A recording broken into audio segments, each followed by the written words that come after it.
बिहार चुनाव में मिलेगी एनडीए को जीत। पोल रकुल प्रीत ने माना रिया से की थी ड्रग की बात। विकास दुबे का केस एक्ट ऑफ गॉड में फंसा। राणा कपूर का करोड़ों का घर जब्त। एनसीबी की पूछताछ के लिए अकेले जाने को तैयार दीपिका।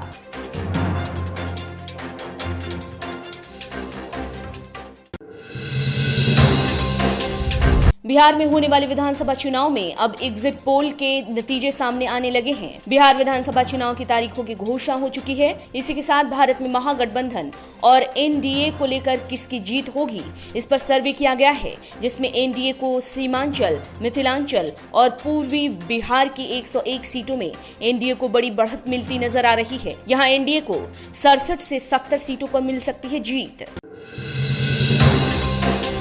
बॉलीवुड में ड्रग रैकेट के सामने आने के बाद एनसीबी की टीम ने अभिनेत्री रकुल प्रीत सिंह से पूछताछ की। रकुल प्रीत ने स्वीकार किया कि उन्होंने साल 2018 में ड्रग को लेकर रिया चक्रवर्ती से व्हाट्सएप पर बातचीत की थी, लेकिन रकुल ने इसी के साथ ड्रग लेने से इनकार कर दिया। कुख्यात हिस्ट्री शीटर विकास दुबे के एनकाउंटर के बाद लगातार यूपी पुलिस उसके घर और संपत्ति पर कार्रवाई कर रही है। इसी कड़ी में उसका घर गिरा दिया गया था। हालांकि पुलिस ने कहा है कि उन्होंने कोई दीवार नहीं गिराई, जबकि दीवार जर्जर थी और तलाशी के दौरान वो खुद गिर गई, जिसके बाद ये मामला एक्ट ऑफ गॉड मामले में अटक गया है। पुलिस ने एफआईआर में भी यही लिखा है, जबकि घर गिराते हुए कई सबूत मिले हैं।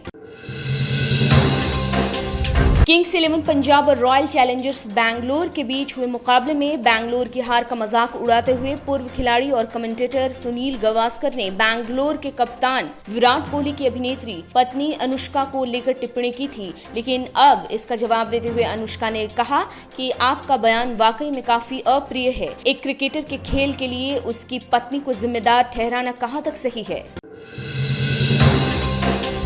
बॉलीवुड के दिग्गज गायक एसपी बालासुब्रमण्यम का 74 साल की उम्र में कोरोना संक्रमण के कारण निधन हो गया। वो 5 अगस्त से ही अस्पताल में भर्ती थे, लेकिन कल उनकी तबीयत अचानक बिगड़ गई। उनके बेटे ने उनके निधन की पुष्टि की। 74 साल के बालासुब्रमण्यम ने 16 भाषाओं में 40,000 से भी ज्यादा गाने गाए।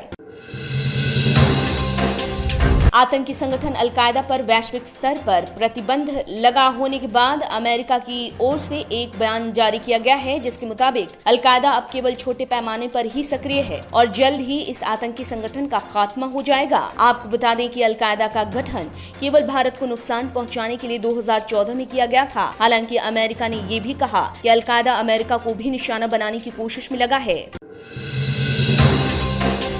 येस बैंक घोटाला मामले में प्रवर्तन निदेशालय ने बैंक के पूर्व चेयरमैन राणा कपूर के खिलाफ बड़ी कार्रवाई करते हुए लंदन वाले फ्लैट को जब्त कर लिया है। राणा कपूर ने ये फ्लैट साल 2007 में 93 करोड़ रुपए में खरीदा था और अब इसकी कीमत 127 करोड़ रुपए बताई जा रही है। ईडी के मुताबिक राणा कपूर अपनी कई संपत्ति की चोरी छिपे बेचने के फिराक में है।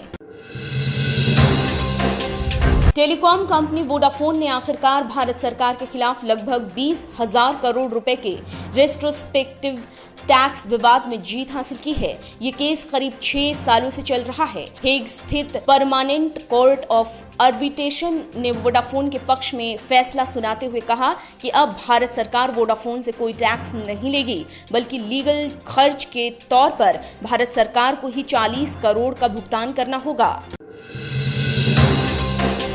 ड्रग मामले में फंसी एक्ट्रेस दीपिका पादुकोण को भी एनसीबी ने पूछताछ के लिए बुलाया है, जिसके बाद खबरें आ रही हैं कि पूछताछ के लिए दीपिका पादुकोण अकेले ही एनसीबी ऑफिस जाएंगी। बता दें कि खबरों के मुताबिक दीपिका के पति रणवीर सिंह ने एनसीबी से रिक्वेस्ट की थी कि दीपिका के साथ आना चाहते हैं, लेकिन एनसीबी ने ऐसी किसी भी बात से इनकार कर दिया। दीपिका की साल 2017 की एक चैट वायरल हो रही है, जिसमें ड्रग को लेकर बात की गई है। पाकिस्तान के पूर्व प्रधानमंत्री नवाज शरीफ पर मनी लॉन्ड्रिंग में शामिल होने की बात साबित होने के बाद वो जेल की हवा खा रहे हैं, लेकिन अब नवाज शरीफ के भाई शहबाज शरीफ की भी इस मामले में फंसते नजर आ रहे हैं। दरअसल विपक्ष के एक नेता ने शहबाज शरीफ और उनके परिवार पर करीब $42 मिलियन के मामले में मनी लॉन्ड्रिंग का केस दर्ज किया है। शहबाज शरीफ पंजाब प्रांत के मुख्यमंत्री रह चुके हैं। आप देख रहे हैं नेट्रिक न्यूज, साहस सच कहने का।